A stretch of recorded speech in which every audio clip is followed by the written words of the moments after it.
पढ़ रहा हूँ। आपका नाम बीएन भारद्वाज जी है।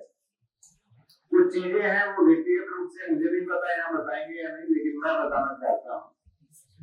आप और जो बहन जी है आपकी धर्मपत्नी है, उन दोनों लोगों ने अपनी संतान के लिए कभी वंश नहीं बढ़ाया अपना, क्योंकि इनका मानना था कि जो निराश्रित है, जिनको कोई नहीं देखता, उन्हीं को हम अपने बच्चों के रूप में, अपनी संतान के रूप में या अपने परिवार के रूप में पालेंगे। इनका नाम मैंने बहुत सुना था, लेकिन जब मेरी आगरा पोस्टिंग थी तब मैं आपके पास गया। आपके यहाँ पे 6,480 लोग हैं जिनका पालन पोषण, चिकित्सा, स्वास्थ्य, कपड़े, यानी सब कुछ आप देखते हैं। और सबसे बड़ी बात, ऐसे लोग जिनको कोई नहीं देख पाता, कोई दिव्यांग है, कोई पूरी तरह से निराश्रित है, कोई मानसिक रूप से भी दिव्यांग है, वो भी आपके पास है। और उन लोगों की सेवा नहीं होती है, वहां पे उनकी पूजा होती है। इसीलिए हालांकि अभी तो ये पूरा प्रेजेंटेशन करेंगे, लेकिन मैं इतना ही चाहूंगा कि इसके बाद जिसका मन हो तो हम 8-10 लोगों की टीम हमारे यहाँ से भरतपुर भेजेंगे, उस संस्थान में जाएं, देख के आए कि किस तरह से वहां पे मानव सेवा, नर सेवा, नारायण सेवा, जो स्वामी विवेकानंद जी ने कहा था, वो वहां पर वास्तविक रूप में होती है। तो सबसे पहले तो मैं चाहूंगा कि आप एक बार अपना तीनों लोग जो आए हैं आप सूक्ष्म परिचय दीजिए। उसके बाद भारद्वाज जी से मैं 2 रिक्वेस्ट करूंगा। प्रस्तुतिकरण के अतिरिक्त आप अपनी व्यक्तिगत अनुभव और जो कहानी है अपने जीवन की, वो भी बताइएगा कैसे आप क्षेत्र का है, क्योंकि मैं आपसे बहुत प्रभावित रहा हूँ। मैं चाहता हूँ कि आपके व्यक्तिगत जीवन का खुलासा भी यहाँ हो, ताकि सबको पता चले कि जीवन कैसे जिया जाता है और जीवन कैसे होना चाहिए। तो सबसे पहले सूक्ष्म परिचय के लिए मैं एक बात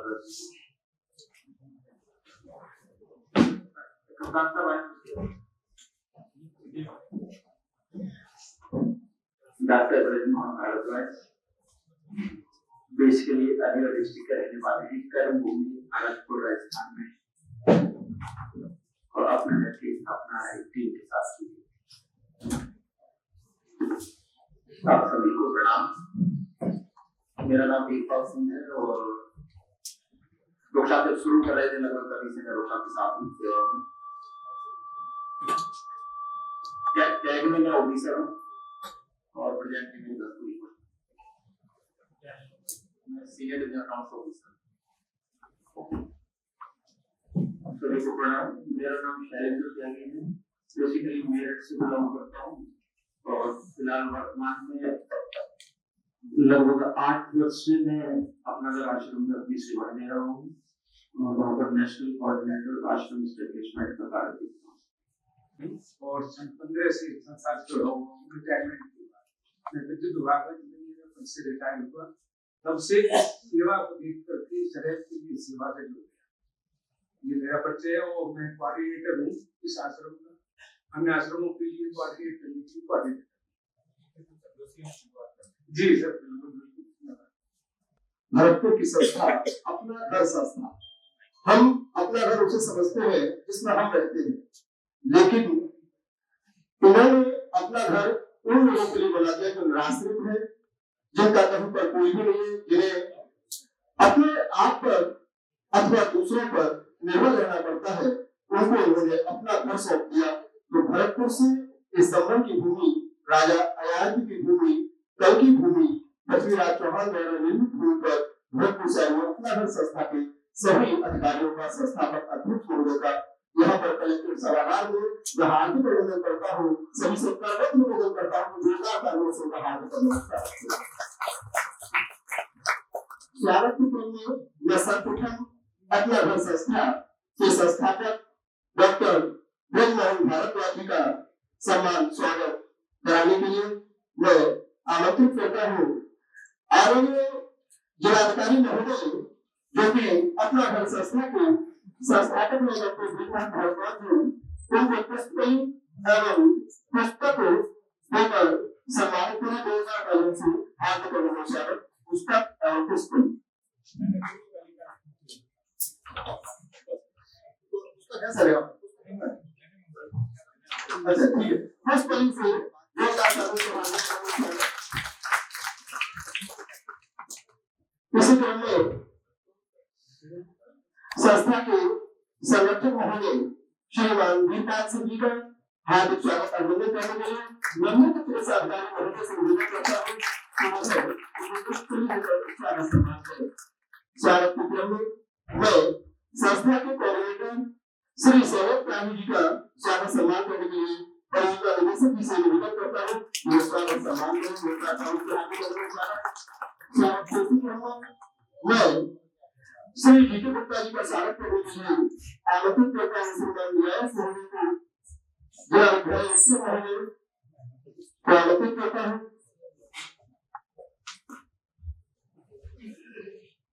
पुष्प लेकर उनका स्वागत सम्मान करें। जो कार्यक्रम से हार्दिक अभिनंदन स्वागत के इस क्रम के पश्चात अब कार्यक्रम को मुख्य भूमिका में आगे बढ़ाते हुए मैं संस्था के संरक्षक महोदय श्रीमान वीरपाल सिंह जी से निवेदन आग्रह करता हूँ कि वह आए हुए अधिकारी तथा इस प्रांगण में उपस्थित समस्त बुद्धिजीवियों को अपना धर्म संस्था के द्वारा जो कार्य किए जा रहे हैं हम लोग कैसे आपसे प्रेरित हो सकते हैं, हम लोग भी आपकी तरह बनना चाहते हैं। आप अपने आशीर्वाद से हम सभी को प्रेरित करें। इस मीटिंग में उपस्थित समस्त अधिकारीगण, हमारे मेरे साथी शैलेंद्र त्यागी जी, जीके गुप्ता जी, परम श्रद्धेय डॉक्टर बी भारद्वाज जी, आप सभी को प्रणाम करते हुए मैं आपको अपना घर के संदर्भ में कुछ थोड़ी सी बातें बताना चाहता हूँ।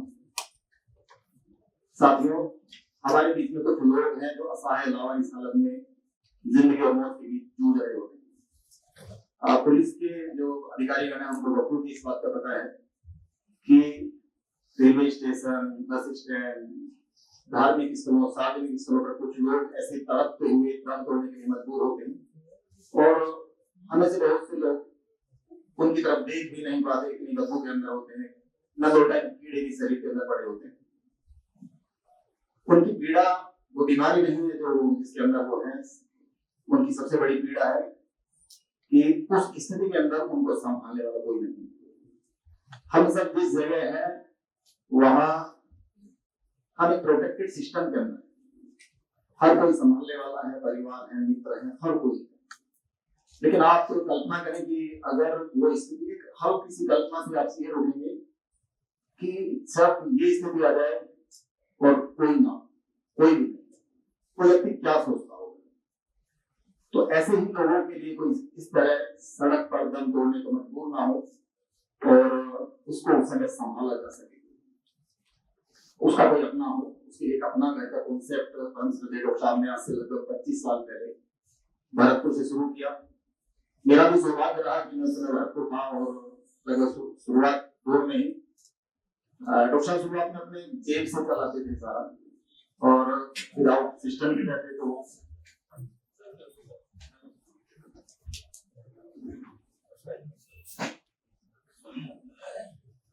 तो लगभग 16 दौर से मैं इस संस्था के सेवा कार्यों से जुड़ गया था। जो छोटा सा पौधा भरतपुर के अंदर लगा आज विशाल वृक्ष का रूप धारण कर चुका है और 63 आश्रम जो रेजिडेंशियल होम्स हैं जहां हम रेस्क्यू करके प्रभु जी को ना केवल इनको नाम प्रभु जी दिया गया है, जिसको वो कॉन्सेप्ट भी हुई है कि भगवान की तरह उसको सेवा को दिया गया है। तो 63 अपना आश्रम पूरे देश के अंदर संचालित है। 15,000 से ज्यादा ऐसे प्रभु स्वरूप पीड़ित हमारे आश्रमों में भर्ती। और सबसे बड़ी बात यह है कि हम यूपी के अंदर 14 अपना आश्रम चलाते हैं। राज्य सरकार के सहयोग से भी, राज्य सरकार द्वारा भी लखनऊ और नोएडा के अंदर नारी निकेतनों के भवन दिए हुए हैं जिनमें संचालक है। और जो भी अधिकारी ने कभी नोएडा या लखनऊ जाने का मौका मिले तो उन आश्रमों को अगर आप देखेंगे तो निश्चित रूप से बहुत कुछ चीजें आपको वहां से मिल जाएगी। 1682 प्रभु इस तरह के जो पीड़ित हैं वो यूपी के हमारे जो सेंटर चलते हैं अपना घर आश्रम, उनमें इस समय भर्ती है। बड़े छोटे छोटे कॉन्सेप्ट हैं जिनके आधार पर चलता है। सबसे पहला प्रश्न आता है फाइनेंस कैसे होता होगा, व्यवस्थाएं कैसे होती है। तो ठाकुर जी की कोई चिट्ठी नहीं दी जाती, सीधा कनेक्टेड ऊपर भगवान के साथ। और हर आश्रम उसी तरह चलता है। आश्रम के गेट के बाहर कोई रसीद भी नहीं काट सकता, ये बिल्कुल क्लियर है। तो वहां हर आश्रम के अंदर एक चिट्ठी है ठाकुर जी को, और जो कुछ लिख देते हैं वो सब कुछ आ जाता है। छोटा मोटा अमाउंट नहीं, सभी आश्रमों का पर डे का जो खर्चा है 30 लाख से ज्यादा पर डे, और भरतपुर आश्रम का 10.5 लाख पर डे का खर्चा है। और सब कुछ लिख देते हैं, सब आ जाता है। अगर किसी को विश्वास ना हो तो एक बार भरतपुर आश्रम में किसी भी जो नियर बाई आश्रम है, हमारे जो यहाँ यूपी में जो आश्रम है वो कोकिलावन में एक आश्रम हमारा चलता है, कोकिलावन मथुरा में, हाथरस में है, मेरठ के अंदर, वृंदावन, लखनऊ, नोएडा, कानपुर, सरोजी, शामली, गोवर्धन, फिरोजाबाद, सुप्रताप, वाराणसी, तिलकवा, ये सेंटर्स हैं जहां हम अपना घर आश्रम प्रोजेक्ट चला रहे हैं। तो किसी को विश्वास ना हो तो वहां से इस कॉन्सेप्ट को समझा जा सकता है। इसके अलावा 4 आश्रम निर्माणाधीन है, जो आगरा में है, एक मेरठ के अंदर बना रहे हैं, एक अनूनगर सराय और एक गोवर्धन। ये 4 आश्रम निर्माणाधीन है।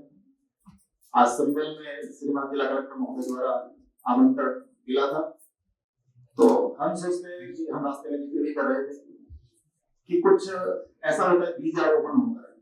आज हम कर सकता है कि ये सभा जो आज है, आज ऐसा कोई बीजारोपण हो कि यहाँ आसपास कोई इस तरह का अगर व्यक्ति हो तो वहां ये आश्रम इस तरह कोई व्यवस्था हो जाएगी, कोई सड़क पे ना।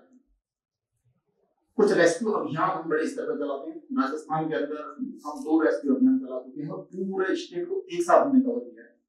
40 एम्बुलेंस, 150 से ज्यादा स्टाफ, इसके अलावा वॉलंटियर, एक साथ 6 दिन का हमने एक बार तो फरवरी और मार्च के बीच में चलाया, और अभी अक्टूबर नवंबर के महीने के अंदर हमने चलाया था 2024 में। 1000 लोगों को हमने ऐसे, जो लोग सड़क पे बिल्कुल असहाय निराश्रित हालत के अंदर हैं, उनको हमने लगभग 1000 को रेस्क्यू किया। यहाँ बहुत प्रयासरत रहते हैं, वो डिटेल में रक्षा बता देंगे आपको, पर कुछ टेक्निकल परेशानियां होती हैं, हम यहाँ से राजस्थान में नहीं जा सकते। उसमें पुलिस की परमिशन की जरूरत पड़ती है, और पुलिस के साथ भी अपनी कुछ लिमिटेशंस होती हैं। अगर प्रशासन सरकार इसमें सहयोग करेंगे तो निश्चित रूप से यूपी के अंदर हम 14 ऑलरेडी चलाते हैं, यूपी को पूरे को भी कवर किया जा सकता है। कोई भी व्यक्ति ऐसा सड़क पर नहीं रहेगा, ऐसा हम सोचते हैं। और इसी हिसाब में अपनी वाणी को विराम करते हैं। आप सभी को मैं प्रणाम करता हूं। आपने एक चीज बताई कि प्रतिदिन 10 लाख रुपए की आवश्यकता पड़ती है। मैंने वहाँ मैं इसको चमत्कार नहीं कहूंगा, क्योंकि चमत्कार की संस्कृति समाज को पिछड़ेपन और अंधविश्वास में धकेलती है। मैं इसे साधना और तप कहूंगा कि जब साधना और तप होता है तो पूरा समाज उस साधना और तप में, उस यज्ञ में अपनी आहुति देता है। तो आप जब अपने बोर्ड के ऊपर लिखते हैं कि हमें इस सामान की आवश्यकता है, इसके धन की आवश्यकता है, इस अनाज की आवश्यकता है, एक वस्तु की आवश्यकता है, तो पूरा समाज उद्यत हो जाता है। हाँ, उस समाज को प्रेरणा 2 लोग देते हैं। एक, इसको आरंभ करने वाले हमारे ब्रजमोहन भागवत जी, और दूसरा प्रेरणा देते हैं सामने जो सेवा करना चाहता है उसके हृदय में साक्षात ईश्वर अवतरित होते हैं कि ये तो ईश्वर की सेवा है, ये तो नारायण की सेवा है, नर की सेवा नहीं है, इसलिए आप इनको योगदान दीजिए। तो ये मैंने साक्षात देखा, जितनी धनराशि देते हैं उतनी धनराशि मिल जाती है। जीना उसका जीना है जो औरों को जीवन देता है। दुनिया में ऐसे भी लोग होते हैं जो अपने लिए नहीं बल्कि दूसरों के लिए जीते हैं, लोगों के दर्द को अपना दर्द समझते हैं और दीन दुखियों में साक्षात परमात्मा के दर्शन करते हैं और इनकी सेवा को ही पूजा और आराधना मानते हैं। इस विचारधारा का उदय दिनांक 29 जून 2000 को मां माधुरी ब्रजबारी सेवा सदन अपना घर संस्था के रूप में भरतपुर राजस्थान में हुआ। अब जिसकी शाखाएं अपना घर आश्रम के रूप में देश के विभिन्न प्रांतों के साथ साथ विदेश में भी संचालित हो रही हैं, जिनका उद्देश्य है कि कोई भी प्रभु स्वरूप आश्रयहीन, असहाय, बीमार, लाचार सेवा और चिकित्सा के अभाव में दम ना तोड़ दे। अपना घर एक ऐसा सेवा सदन है जहां सेवा को पूजा और मानव सेवा को माधव सेवा माना जाता है और सेवा को उपकार नहीं दायित्व समझा जाता है, जहां सेवा के माध्यम से मंदिर की आरती, गुरुद्वारों की गुरुवाणी, गिरजाघर की प्रार्थना और मस्जिद की अजान का आनंद एक साथ लेना हो तो इससे बेहतर शायद कोई दूसरा स्थान नहीं हो सकता। अपना घर ऐसे दीन जनों का घर है जो धार्मिक और सार्वजनिक स्थलों पर छटपटाते, दर्द से कराहते और वेदनादायक स्थिति में जीवन और मौत से संघर्ष कर रहे होते हैं।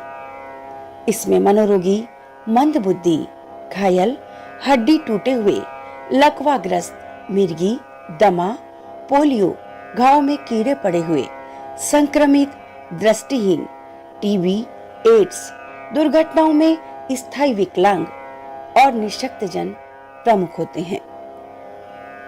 इनमें से अधिकतर को अंतिम समय में दवा, भोजन, कपड़ा, आश्रय और सेवा तो दूर पानी तक नसीब नहीं होता। सूचना मिलने पर अपना घर की टीम एम्बुलेंस लेकर पहुंच जाती है और उन्हें अपना घर में मानव स्वरूप में लाने का सिलसिला शुरू हो जाता है। इन प्रभु स्वरूपों की चिकित्सा आश्रम के हॉस्पिटल के अलावा राजकीय और निजी चिकित्सालयों में कराई जाती है। अपना घर आश्रम भरतपुर विशिष्टता, विविधता एवं संख्या की दृष्टि से मानव सहित सभी जीवों की सेवा करने वाला अपनी श्रेणी का विश्व का विशालतम सेवा केंद्र बन चुका है, जिसके अंतर्गत 5000 से ज्यादा प्रभुजन सेवा ले रहे हैं, जिनमें 3000 से अधिक माता बहनें एवं 180 से अधिक बाल गोपाल शामिल हैं। जीव सेवागृह एवं गौशाला के अंतर्गत 2000 से अधिक दुर्घटनाग्रस्त, घायल, बीमार एवं परित्यक्त गौमाता, पशु पक्षियों एवं वन्य जीवों की चिकित्सा के साथ जीवन यापन की सभी आवश्यकताएं उपलब्ध कराई जा रही हैं। आश्रम में 54 प्रकार के होम्स प्रभुजनों की बीमारी, उम्र, स्वभाव, शारीरिक क्षमता, क्षेत्र एवं भाषा के अनुरूप अलग अलग होंगे, जिनमें से 24 होम्स बन चुके हैं और शेष निर्माणाधीन हैं। आश्रम परिसर में स्थापित कैफेटेरिया, शॉपिंग सेंटर, थिएटर एवं स्पिरिचुअल पार्क प्रभु जी की खुशियों एवं सेवा में 4 चांद लगाते हैं। प्रत्येक पीड़ित तक पहुंचने के क्रम में संस्था द्वारा शहरों में भवन मिलने पर अपना घर आश्रम और सेवा भावीजन मिलने पर अपना घर सेवा समितियां एवं हेल्पलाइन स्थापित की जा रही हैं। संस्था के देश भर में शाखा एवं संबंध संस्थान के रूप में 60 आश्रम हैं। संस्था द्वारा संचालित राजस्थान में कुल 22 आश्रम, दिल्ली में 3, उत्तर प्रदेश में 16, मध्य प्रदेश में 6, पश्चिमी बंगाल में 1, गुजरात व महाराष्ट्र में 3, छत्तीसगढ़ में 2, हरियाणा, उड़ीसा, गोवा में 1 आश्रम संचालित हैं तथा विदेश में काठमांडू, नेपाल में है। सेवा विस्तार के क्रम में 40 अपना घर सेवा समितियां एवं 58 हेल्पलाइन स्थापित हो चुकी हैं। सभी आश्रमों में 11,000 से अधिक प्रभुजनों की सेवा की जा रही है। इनमें 90% प्रभु जी की सांसें दवाओं पर, इनमें से 30% प्रभु जी की संपूर्ण दिनचर्या सेवादारों पर आश्रित है।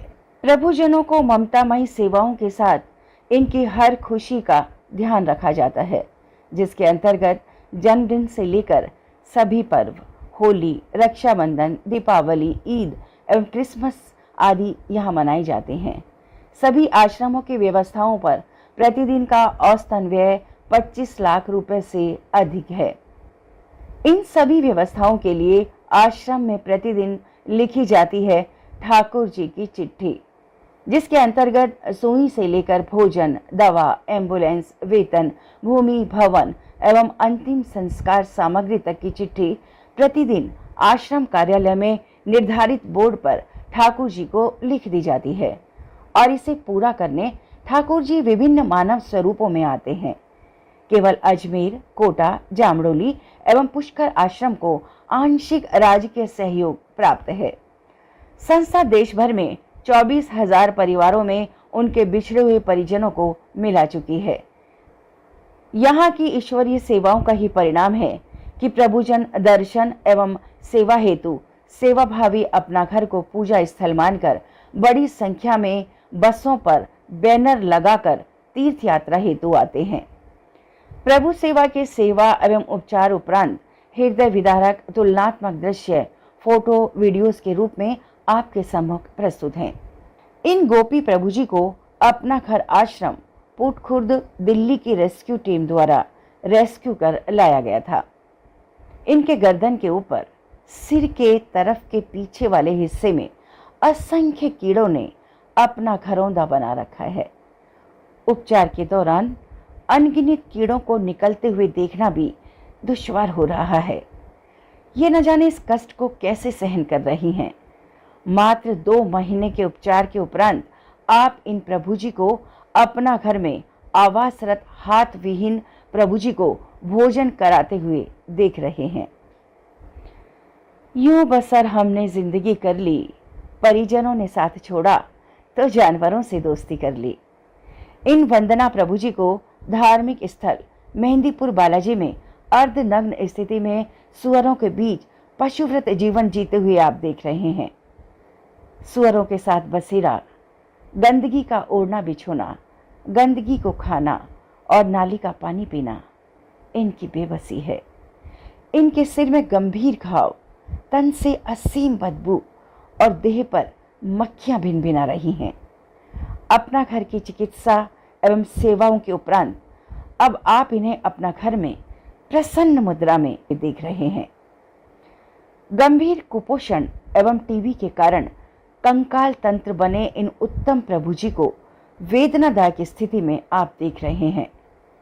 इन्हें मथुरा रेलवे स्टेशन से लंबी लंबी श्वास लेते हुए मरणासन स्थिति में लाया गया था। 1 वर्ष के उपचार के उपरांत इन्हें आप अन्य प्रभु जी को भोजन प्रसादी कराते हुए देख रहे हैं।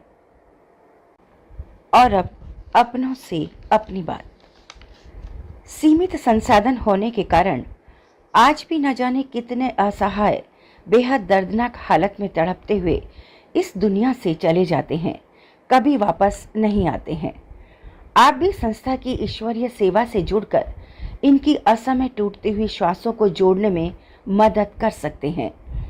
जिला एवं तहसील मुख्यालयों पर अपना घर आश्रम, सेवा समिति और हेल्पलाइन का गठन कर, दूसरा विभिन्न स्तरों पर सदस्यता लेकर एवं सेवा प्रकल्पों में भागीदार होकर आपका सहयोग एवं स्नेह स्पर्श इन प्रभु स्वरूप के अधरों पर मुस्कान ला सकेगा।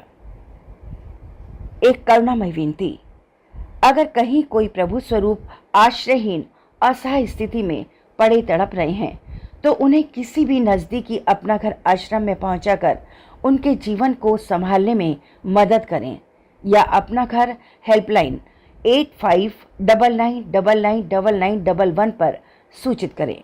हमारा संपर्क सूत्र, अधिक जानकारी के लिए संस्था की वेबसाइट www.apnagharashram.org को विजिट कर सकते हैं एवं संस्था की ईमेल आईडी mmbvss@gmail.com पर संपर्क कर सकते हैं। हमारा फेसबुक पेज अपना घर भरतपुर। धन्यवाद।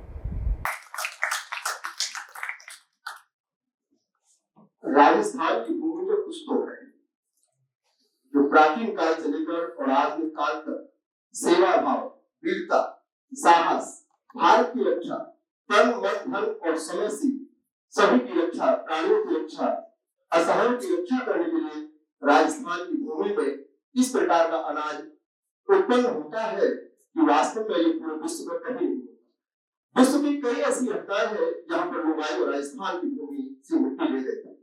महाराणा प्रताप हो, राणा कुंभा हो या अमृता विश्नोई हो अथवा स्वामी केशवानंद हो, स्वामी दयानंद हो, श्याम जी कृष्ण वर्मा हो, हीरालाल शास्त्री जी हो, जवाहरलाल बजाज हो, दामोदर दास राठी हो अथवा तेजपाल शास्त्री हो और अथवा हमारे संभ्रत जनपद के जिलाधिकारी महोदय हो अथवा पुलिस अधीक्षक महोदय हो, राजस्थान की भूमि में कुछ तो है। राजस्थान की भूमि में समाधान जो होता है और अब इसे क्या आगे बढ़ाते हुए संस्था की संस्थापक महोदय डॉक्टर प्रिया भारद्वाज जी से मैं विनम्र निवेदन करता हूँ कि वह संस्था के बारे में तथा अपने घर के बारे में कुछ आशीर्वचन मार्गदर्शन इस कलेक्टिव सभागार में उपस्थित हम सभी का करें। मैं आमंत्रित करता हूँ संस्था के संस्थापक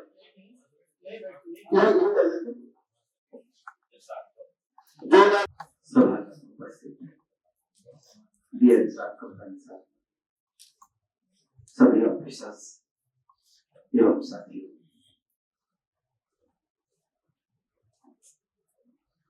एक वर्ग ऐसा है जिसका न कोई पता है न ठिकाना, कोई भी पूछने वाला नहीं होता आप कैसे, कोई ये पूछने वाला नहीं होता आपने खाना खा लिया,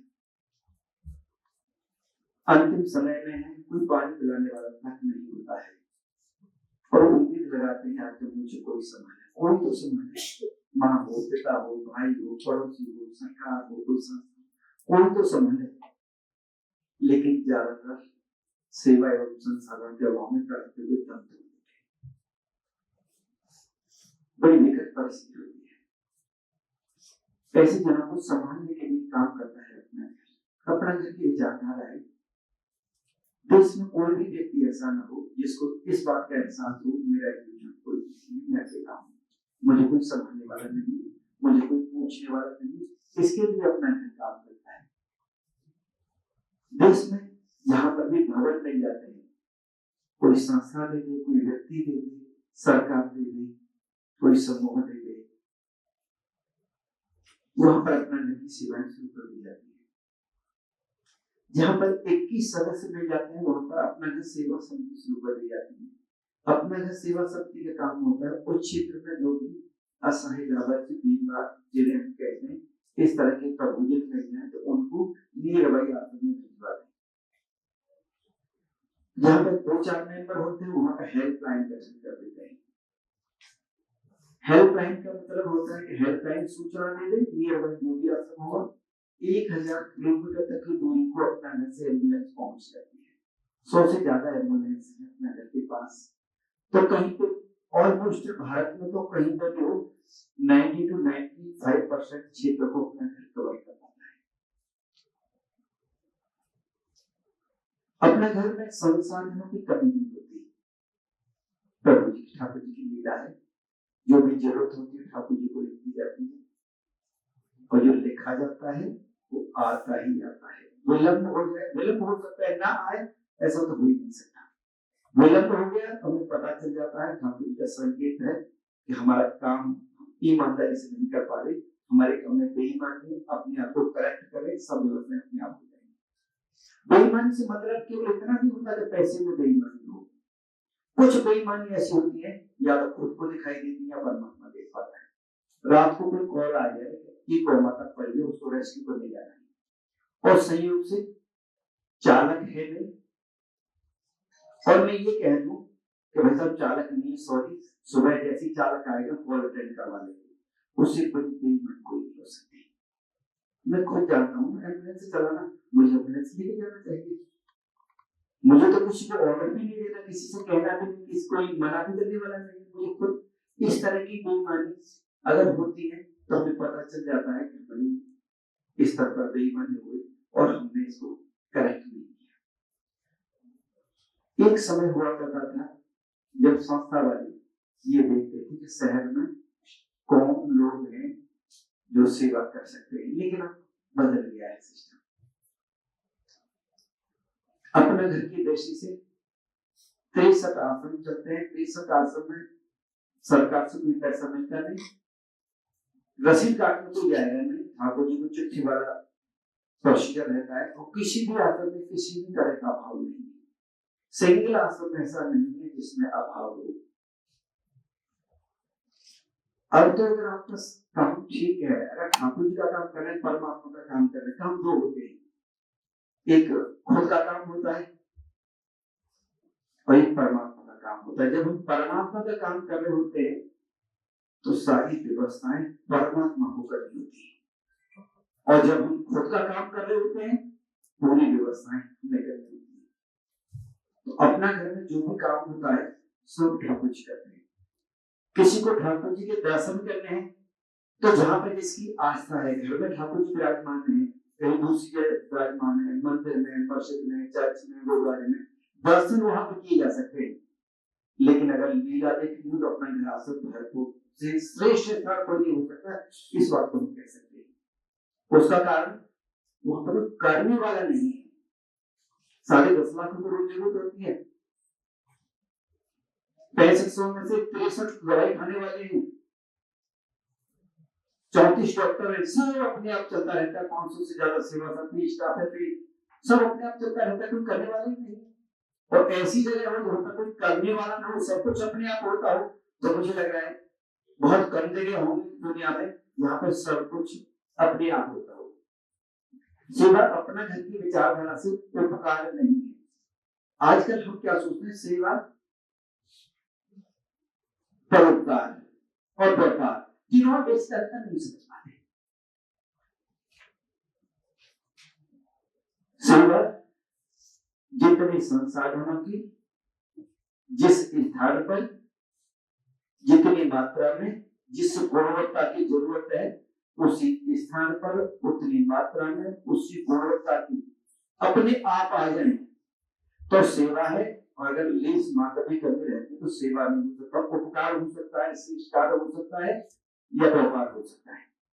दूसरा, सेवा सही है अगर अपन को देखना है कि हम इसके लिए कर लें, अपनी मापदंड कर लें।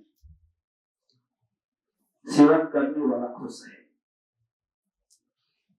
सेवा जिसकी हो रही है वो खुश है, जिसके संसाधन लग रहे हैं वो खुश है, जो देख रहा है ना, वो मूल्यांकन कर रहा है कि नाटक कर रहे हैं, सेवा कर रहे हैं, वो खुश है। सभी चारों के चारों खुश हो जाए, चारों सेटिस्फाइड रहे तो सेवा है। मन में अगर शाम को रात को सोते समय मेरे मन में ये भी संशय हो जाए, स्टाफ नहीं मिला, क्या करें, ठीक से काम नहीं करते स्टाफ, तो भी सेवा नहीं हो सकती, श्रेष्ठ कार्य हो सकता है, क्योंकि सेवा तो परमानंद है। सेवा सामान्य कार्य नहीं है। कलयुग की पूजा है अपना घर की विचारधारा के हिसाब से। और सबसे बड़ा कलयुग श्रेष्ठ योग है। कोई कहता है सतयुग ठीक था, कोई त्रेता, कोई द्वापर, लेकिन कल्याण की दृष्टि से कलयुग श्रेष्ठ योग है। हर व्यक्ति अपना कल्याण कर सकता है। अगर सतयुग जन्म लिया होता अपना घर की विचारधारा के हिसाब से कल्याण करना है, चलो हिमालय, परिवार को छोड़ के हिमालय नहीं जा सकते, नौकरी को छोड़ के हिमालय नहीं जा सकते, बीवी बच्चों को छोड़ के नहीं जा सकते हिमालय, परिवार को कौन पालेगा। लेकिन अब एक भाव आ जाए कि मेरे पास जो भी आएगा, आप नौकरी में भी सेवा कर सकते हैं, नौकरी में भी सेवा हो सकती है, व्यापार हो सकता है। अब एक संकल्प लेते कि मेरे पास जो भी आएगा वो उदास नहीं जा सकता मेरे दफ्तर से, बस सेवा हो गई, दूसरा काम करने की जरूरत नहीं, आपकी पूजा चल रही है। ये अपना घर की विचारधारा है। एक ही संकल्प तो लेना है। कई बार सेवा की परिभाषा बड़ी अलग अलग है। बिना चाह के किए जाने वाला कार्य सेवा होता है। सेवा ऐसा नहीं है कि सेवा के लिए हमें किसी संस्था में जाना पड़े, किसी गौशाला में जाना पड़े, किसी बाल आश्रम में जाना पड़े, बिना चाह के नौकरी में भी अगर हम पूरे दिन अगर सामने वाले की सेवा, सामने वाले का काम करते रहे तो वो भी अपने आप में पूजा हो जाती है, अपने आप में सेवा हो जाती है। ये अपना घर की विचारधारा है। इस विचारधारा में काम करते हैं और उसके बाद देखते हैं तकलीफ नाम की, जब पड़ोसियों की तकलीफ दूर हो जाती है, अपनी तो छोड़िए, और आसपास सेवा करने वाले का तकलीफ में है तो हम ये सोचते हैं कि वो सेवा करने वाले अपना अध्ययन करें कि सेवा करने वाले तकलीफ में कैसे हो सकते हैं। जो दुखी, असहाय, लावारिस, अभावग्रस्त होते जिनकी वो सेवा करते हैं, जब वो तक खुश हो जाते हैं तो खुद दुखी कैसे हो सकते हैं? खुद अगर दुख में हैं तो अपना घर की विचारधारा के अनुसार वो सेवा नहीं है, शिष्ट कार्य हो सकता है। शिष्ट कार्य और सेवा में क्या अंतर है? शिष्ट कार्य में संसाधन अपने आप में तो जुटाने होते हैं, बहाना साहब को ढूंढना पड़ता है। सेवा में नहीं जुटाने पड़ते, किसी को ढूंढना नहीं पड़ता। सेवा जिस पल जरूरत होती है, सेवा के लिए ऐसा नहीं कि हम शनिवार को कैंप लगाएंगे, संडे को छुट्टी रहती है कैंप लगाएंगे, वो सेवा नहीं होती। श्रेष्ठ कार्य होता है, वो उपकार होता है। कहीं जा रहे हैं, कोई एक्सीडेंट में लगे, हम छोड़ के चले जाते हैं, हम तो ऑफिस जा रहे हैं और वैसे हम कैंप लगाएंगे, अगले दिन कैंप लगाएंगे, तो श्रेष्ठ कार्य में सेवा भी करते, सब कुछ अपने आप होता है। अगर लेन देन हो जाए मन में, अगर ये भी भाव आ जाए, सेवा और व्यापार में क्या अंतर है? मन में अगर ये भाव आ जाए, आज मैं वहां गया था, मुझे तो किसी ने थैंक्स भी नहीं कहा था, तो व्यापार में क्या होता है? हम वस्तुओं का लेन देन करते हैं, वस्तु देते हैं, पैसा ले लेते हैं, पैसा देते हैं, वस्तु ले लेते हैं, और अगर हमें धन्यवाद की भी अपेक्षा है तो वो भी तो व्यापार हो गया। सूक्ष्म रूप से सेवा भी जो थी सूक्ष्म रूप से थी, और जो प्राप्त किया वो सूक्ष्म रूप से प्राप्त कर दिया, धन्यवाद प्राप्त कर दिया।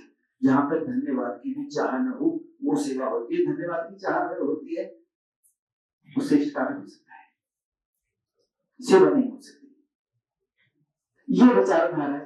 जिन किन्हीं को अगर देखना हो कि ये सब कुछ कैसे संभव है, तो वहां पर एक रात 2 दिन अपना घर में विश्राम कर लें, आकर देख ले कि सब कुछ अपने आप कैसे होता है। आज हमें कलेक्टर साहब ने हमें बुलाया है और हम सोचते हैं कि शायद उसी दिशा में एक कदम है। हम कोई प्रयास नहीं करते आसन खोलने का, लेकिन कहीं से कोई कॉल आती है तो हम ये सोचते हैं परमात्मा की कॉल है, परमात्मा ने हमें बुलाया है तो हमें काम शुरू होना है। हो सकता है यहां पर भी कोई भवन हो तो सेवा शुरू हो जाएगी, और भवनों की कमी है नहीं संसार में, इतने अनुकूल भवन पड़ेंगे, बस एक बार परमात्मा को अर्पित करने की आवश्यकता है तो भवन हो सकता है। मुझे लगता है तो कुछ न कुछ तो परमात्मा ने भी सोचा होगा, यहाँ बुलाया है तो कलेक्टर साहब के मन में अगर ये बात आई है, कलेक्टर साहब काफी लंबी समय से परिचित है, लेकिन इतने समय बाद अगर कॉल गया है तो परमात्मा शायद अंदर जरूर बैठा होगा, कहा होगा कि ये काम करो। और इसी तरह से हमारे यहाँ पर अब पहले चिट्ठी लिखी जाती थी अपना घर में, अब तो चिट्ठी भी नहीं लिखी जाती, अब तो मना करना पड़ता है। अभी अजीत रेड्डी फाउंडेशन है, आपने नाम सुना होगा, विप्रो वाले, वो 170 करोड़ रुपए दे रहे थे अपना घर के लिए कि कॉर्पस ले लो, 10 करोड़ रुपए साल में आ जाए करेंगे, कुछ तो आपको मदद मिल जाएगी। अपना घर वालों ने मना कर दिया, हमें कॉर्पस की जरूरत नहीं है, जब तक परमात्मा बैठा है जब तक आपको कॉर्पस की जरूरत नहीं है, डेली आएगा, डेली व्यवस्था करेंगे। बहुत सारे लोगों से मना करना पड़ता है कि हमें पैसे की जरूरत नहीं, हाथ जोड़ के मना करना पड़ता है, निवेदन करना पड़ता है, जब जरूरत होगी जब बता देंगे। लेकिन अभी हमारे पास खाद्य सामग्री है, भवन है, बिल्डिंग है, जो जरूरत है सब जरूरत है, इस हिसाब से अपना घर चलता है। मैं निवेदन करूंगा कुछ ऑफिसर्स जरूर देखें एक बार अपना घर की व्यवस्थाओं को, और उससे भी बड़ी बात, आज के बाद कहीं पर भी कोई प्रभुजन हो तो आप कॉल कर सकते हैं, नंबर में नोट करा देता हूं, 85 999 999 22 999 999 अगेन 999 डबल 1 और डबल 2 दो नंबर है, डबल 1 भी है डबल 2 है, दो नंबर है ये नंबर है और ये 24 आवर्स होते हैं। एक नंबर इनमें से मेरा है और एक नंबर मेरे पास रखा है, ये दो नंबर हैं। तो कहीं कभी भी आप कॉल कर सकते हैं, जितना समय लगेगा कि अगर भी आ सकती है उतना ही समय लगेगा। मेल हो फीमेल हो कोई भी कंडीशन हो, हमें ये नहीं देखना कि इसको है क्या टीबी है कैंसर है एड्स है कपड़े फाड़ रहे हैं सर फोड़ रहे हैं किसी का बहुत का सिर फूटा हुआ है कीड़ा पड़े हड्डी टूटी है, कुछ भी हो तुरंत कॉल करनी है और पूरी व्यवस्थाएं अपने आप हो जाएगी।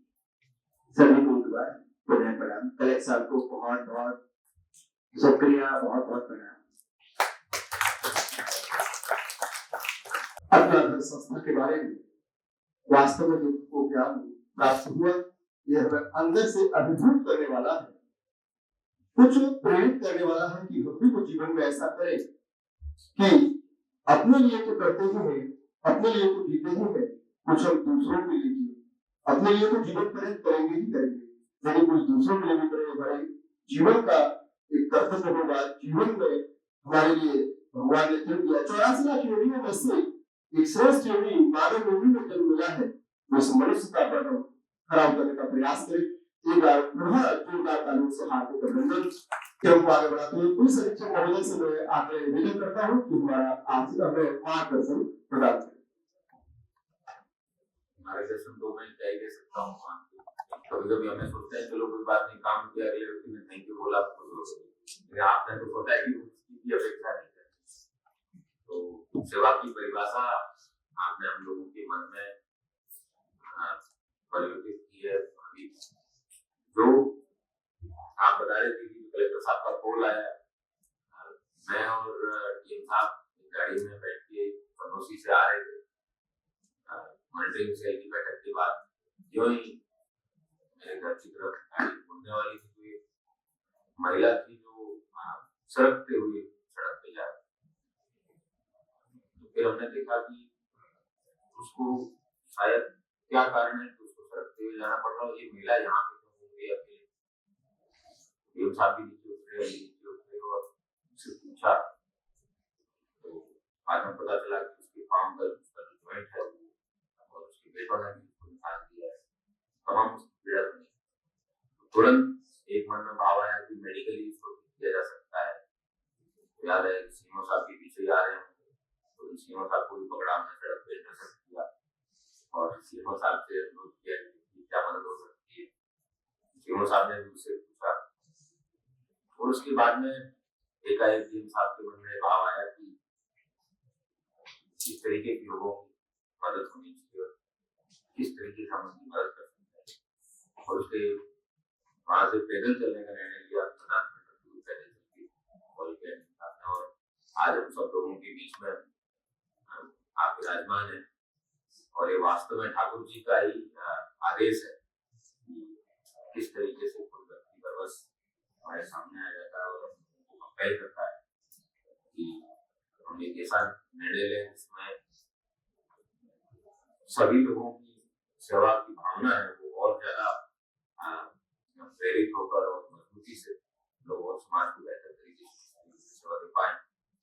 और आज टीम साहब ने कॉल किया और आपने जिस तरीके से बताया कि भवन तो अगर आपके जैसी सेवा करने वाले लोग हैं तो भवन तो बना सकते हैं हम, जरूरी नहीं है कि भवन जो है वो कोई बना बनाया हो। सेवा के लिए तो बहुत ही छोटा सा कॉन्ट्रीब्यूशन जो आपने मांगा है, जितना हम लोगों को चलता है उससे बहुत कम है जिसकी आवश्यकता है। मैं अनुरोध करूंगा आपसे कि बिल्कुल यहाँ पे जितने भी निराश्रित हैं, जितने भी लोग हैं जो जिनको ठाकुर जी का आशीर्वाद चाहिए और ठाकुर जी की सेवा की आवश्यकता है, तो वो लोग भी अपने आप को समझ के बाद में वापस ठाकुर जी की सेवा करते हैं। तो इसके लायक ईश्वर हमें बनाए और आपके माध्यम से बनाए।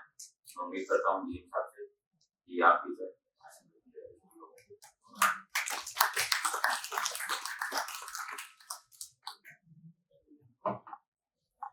आज हमारे बीच में भगत जी के साथ वीरपाल जी, शैलेश जी और हमारे चतुर्थी मिनी वृंदावन के गिरिराज किशोर गुप्ता जी भी आए हुए हैं। आप संस्थान से जुड़े हुए हैं। तो मैं तो चाहूंगा कि 25 लोगों की समिति बने और चंदोसी एक ऐसा स्थान है क्योंकि वैसे ही मुझे बहुत उपयुक्त नहीं लगता है, चंदोसी की संख्या भी ठीक है, तो वहां हम इस संस्थान का शुभारंभ करें और परमात्मा के लिए एक भवन हम देख लें और भविष्य में आवश्यकता होगी तो भूमि और भवन दोनों की व्यवस्था भी कर ली जाएगी। मुझे बड़ा अच्छा लगता है कि ब्रज क्षेत्र में रह करके उस भगवान के लिए वास्तविक पूजा करना, कितनी सुंदर बात आपने बताई कि हम मूर्ति के दर्शन तो कहीं भी जाकर के कर सकते, भगवत स्वरूप के दर्शन कहीं भी जाकर के कर सकते, लेकिन भगवान की जो लीला स्थली है, क्रीड़ा स्थली है, यदि उसके दर्शन करने हो तो वो अपना घर में जाकर के आप देख सकते हैं कि वास्तव में भगवान कैसे लीला करते हैं और कैसे आपको सेवा के लिए बुलाते हैं। तो मेरा ये पुनः आप सभी से अनुरोध रहेगा कि जब भी समय मिले परिवार को लेकर, परिवार के साथ जाइए, अकेले मत जाइए, फिर आनंद नहीं आएगा, तो बच्चों को अवश्य लेके जाइए।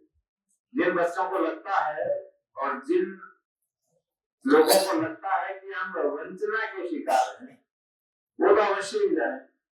आपको पता चलेगा कि वंचना नहीं, नेग्लिजेंसी किसे कहते हैं, और उसे पुनः प्रभुजन का रूप देकर के, प्रभु जी का रूप देकर के उसकी सेवा के साथ ऐसे कार्य करना कि वो व्यक्ति उसको लगने लगे कि नहीं, भगवान की तो अपार कृपा और अमृत मेरे पर बरस रहा है। तो वंचना से अमृत की जो यात्रा है वो आपके यहाँ पे है। तो आप मैंने फोन किया 2-3 दिवस पूर्व, जब कप्तान साहब ने उस महिला को देखा, कप्तान साहब की दृष्टि बाहर भी बहुत तेज रहती है, देखा तो मैं बहुत देखता रहता हूँ क्या चल रहा है, कौन क्या कर रहा है, कौन हाथ कैसे कर रहा है, कौन किस दृष्टि से देख रहा है। मैं बहुत कुछ ऐसी चीजें नहीं देख पाता कई बार। तो इन्होंने दूर से देखा कि वो महिला आ रही है और उधर मुड़ रही है, उसी गली में अभी कप्तान साहब वाले ने मुड़ रहा था, तो तुरंत रुके। पता चला कि उसको ऑपरेशन में नहीं गया। आप सोच के देखिए, ऐसे समय में जब सरकार आयुष्मान जैसी योजना चला रही है, माननीय मुख्यमंत्री महोदय, माननीय प्रधानमंत्री महोदय बार बार अनुरोध करते हैं कि ऐसे लोगों को ऐसी योजना से जोड़ें, उसका ऑपरेशन में ढंग से नहीं किया गया, अपने आप उसकी हड्डी वहां गांव में जुड़ी, और हड्डी बेचारे की ऐसी जुड़ी कि वो चल भी नहीं पा रही। बच्चे तो नहीं देख रहे, बाकी भी उसको कोई नहीं देख रहा है। हमारे गांव में कितने लेखपाल होते होंगे, सचिव हैं, कानून को जाते होंगे, अधिकारीगण भी गए होंगे, अन्य विभागों के कर्मचारी गए हैं, वहां इसी आशा आंगनबाड़ी कितने लोग हैं, कोई भी उसको नहीं देख पा रहा। तो सबसे पहले हमें अपनी जो दृष्टि है ना, उसका परिवर्तन करके सृष्टि की नई रचना करनी पड़ेगी, क्योंकि जैसी दृष्टि वैसी सृष्टि। अब हमारी दृष्टि जब विपरीत और स्वार्थ वाली होती है तो हमें सब कुछ गलत गलत, विभ्रम और अनुचित दिखाई देता है। लेकिन दृष्टि जैसे ही सेवा वाली आ जाएगी, जैसे आपने बताया कि जब कभी भी संशय होने लगे कि सेवा में बाधा हो रही है, तो समझ लीजिए वो सेवा ही नहीं है। कहीं ना कहीं कोई ना कोई ऐसा कुछ हुआ है कि भगवान आपको बता रहे हैं कि ये सेवा नहीं है, ये उपकार हो सकता है, श्रेष्ठ कार्य हो सकता है, लेकिन कहीं ना कहीं बहुत बड़ी त्रुटि होती है। यदि हम हमारी सरकारी नौकरी को इसी अपना घर का जो मोटो है उस सेवा की अनुभूति के साथ करें, तो हम भी अपने अपने क्षेत्र के अंदर, हमारे पास तो प्रभुजन ही आते, उनसे अच्छा व्यवहार करें, सरकार की योजनाएं उन तक पहुंचा दें और उनकी सेवा करें, इससे बड़ा कार्य कोई हो नहीं सकता। तो एक बार फिर मैं ब्रह्मन भारद्वाज जी को बहुत बहुत धन्यवाद, साधुवाद, कल की भूमि संभल से देना चाहूंगा कि 4-5 दिवस पूर्व भी आपसे वार्ता हुई। आपने कहा कब आए, मैंने कहा शीघ्र से शीघ्र आता है, तो उन्होंने कहा 1 को आए या 2 को आए, तो मैंने कहा 2 को आ जाइए। तो फिर तुरंत कार्यक्रम बना और इतने आप वरिष्ठ हैं, सेवाभावी हैं, आप भी भगवत स्वरूप हैं, तो मुझे लगता है कि आपका आशीर्वाद हम सबको मिला। इसलिए टीम संभल और संभल के जो नागरिकगण और विभिन्न संस्थाओं के पदाधिकारी बैठे हैं, उनकी ओर से भी मैं आपको धन्यवाद अर्पित करता हूँ। जय हिंद, जय भारत। मानव सेवा, माधव सेवा, ये भाव है।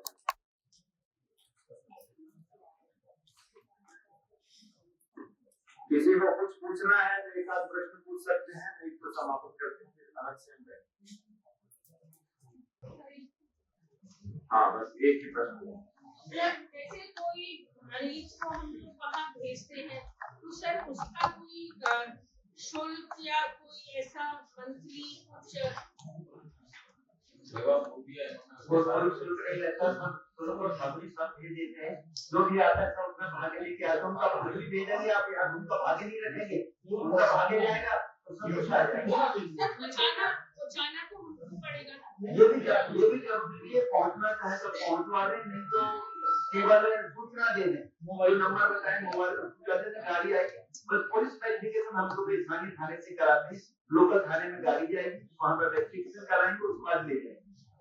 सड़क पे कई सारे मरीज ऐसे बुजुर्ग घूमते हैं, एक काम कर सकते हैं, उसके लिए काम कर सकते हैं, 2 4 5 अगर आपकी नजर में है तो आप बता दें, एक रेस्क्यू करा देंगे, 2-3 दिन आएंगे, 2-3-4 एम्बुलेंस आ जाएंगी, यहाँ से सबको ले जाएंगे एक साथ, मेल फीमेल सबको, ऐसा भी कर सकते हैं।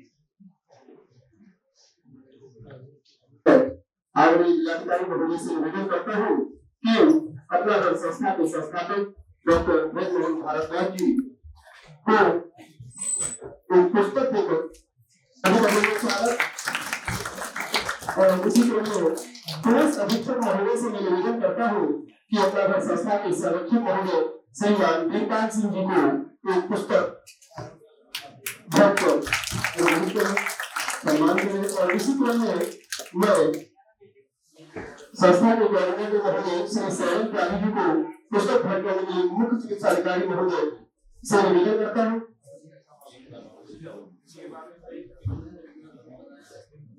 मुख्य चिकित्सा अधिकारी महोदय एवं समाज कल्याण अधिकारी महोदय से निवेदन करता हूँ कि वह समाज कल्याण अधिकारी महोदय से निवेदन करता हूँ कि वह सौरभ त्यागी जी को पुस्तक भेंट करने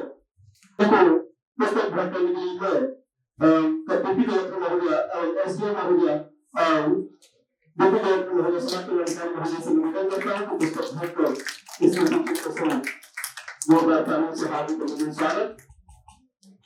सभी का बहुत बहुत धन्यवाद।